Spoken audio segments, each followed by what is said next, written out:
Mersin Milletvekili Faruk Dinç. Buyurun Sayın Dinç. Bismillahirrahmanirrahim. TÜİK'in verilerine göre olaya karıştıkları nedeniyle emniyete giden veya götürülen çocuk sayısı 2022 yılında bir önceki yıla oranla %20.5 artarak 601.754 olmuştur. Bu çocukların 5.981'i 11 yaş ve altındadır.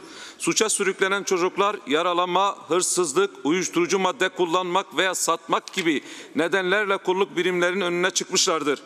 Bu tablo toplumun her geçen gün yozlaştığının göstergesidir. Suça teşvik eden nedenlerin ortadan kaldırılması ve çocuklarımızın birer suç makinesi haline gelmemesi için herkesin üzerine düşen sorumlulukları vardır. Manevi bir savunma mekanizmasına şiddetle ihtiyaç vardır. Bu nedenle aile, okul, cami eksenli bir çalışma başlatılmalı ve gerekli tedbirler bir an evvel alınmalıdır.